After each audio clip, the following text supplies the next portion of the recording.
آپ نے سنی ہے. ایسا لگتا ہے کہ وہ اپنا مقدمہ اب عوام کی عدالت میں لے آئے ہیں, عدلیہ سے نکال کرنا انہوں نے اب کرپشن کا اپنا مقدمہ وہ کہتے ہیں میں نے عوام کی عدالت میں رکھ. آصف صاحب جو ہے نا, دو تین چیزیں بڑی انٹرسٹنگ ہے اس سارے چیز میں مدام صاحب. ایک تو یہ ہے کہ مجھے لگتا ہے کہ آصف صاحب جو ہے نا وہ میاں صاحب کو آئیڈلائز کرتے ہیں. ایک مجھے بی بی کے ساتھ ان کی میٹنگ یاد ہے, ہمیں کسی نے بتائی تھی کہ یہ 90s کی بات, ارلی 90s کی بات ہے, تو اس وقت میاں صاحب نے بہت پیسے بنا لیے ہوئے تھے اور بی بی کے پاس پیسے نہیں تھے.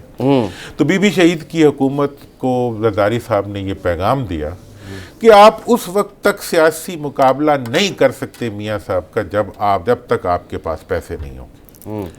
اور اس کے بعد پیپلز پارٹی کو پیسے بنانے کی جس مہم کی طرف انہوں نے دھکیلا, اس کا نتیجہ یہ ہوا کہ مطلب تمام پرسنٹیجز کراس کر گئی, اور آج جو ہے جے آئی ٹی جب بنتی ہے تو پتہ یہ چلتا ہے کہ پاکستان تو کیا سندھ بھی ان کے ہاتھوں لوٹ گیا ہے. تو وہ آئیڈلائز کرتے ہیں. میاں صاحب نے پہلے جو ہے آج کے, اب جلسے کو آپ لے لیں, اس سے پھر میں اس طرف آؤں گا, زرداری صاحب جو ہے وہ اپنا کرپشن کا مقدمہ عدالت کے بجائے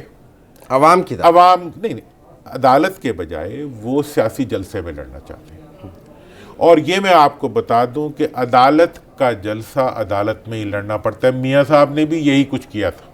میاں نواز شریف بھی جب ان کا مقدمہ آیا تھا تو اسی طرح روز جلسے کر رہے تھے. اچھا, روز جلسے, لیکن ایک اور چیز بتاؤ, سوشل میڈیا کنونشن روز کر رہی تھی. ایک اور بات بتاؤ, باپ بیٹا نکلے ہوئے ہیں, وہ باپ بیٹی نکلے ہوئے تھے, ان کے فٹ سٹیپس پہ جا رہے ہیں. ایک اور بات بتاؤں کہ میاں صاحب نے بھی اپنا مقدمہ, جب عدالت میں ان کا پاناما کا ایشو گیا تھا سپریم کورٹ میں, تو انہوں نے کیا کہا تھا؟ انہوں نے کہا میں جورسڈکشن کو چیلنج نہیں کروں گا.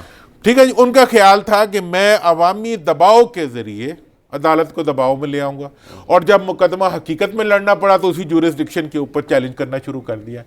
مطلب یہ ہے کہ یہ لیسن ہے بھٹو صاحب کے زمانے سے لے کے آج تک.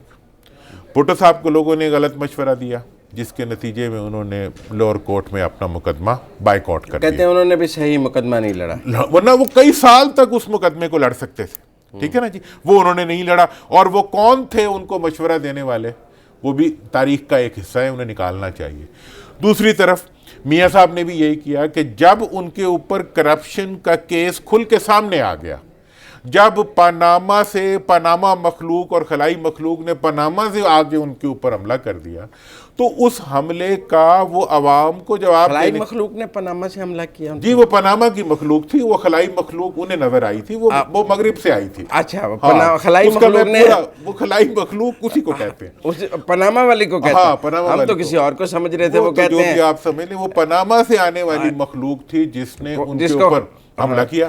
اور اس کے جواب میں انہوں نے کیا کیا, انہوں نے تقریریں شروع کر دی. آپ کو پتہ ہے پہلا کنفیشن سٹیٹمنٹ جو تھا میاں صاحب نے کہ جو فلیٹس ہیں ان کے ہیں اور جو ان پہ ایکوزیشن ہے وہ صحیح ہے, وہ انہوں نے خود اپنی پریس کانفرنس میں دیا. ٹھیک ہے.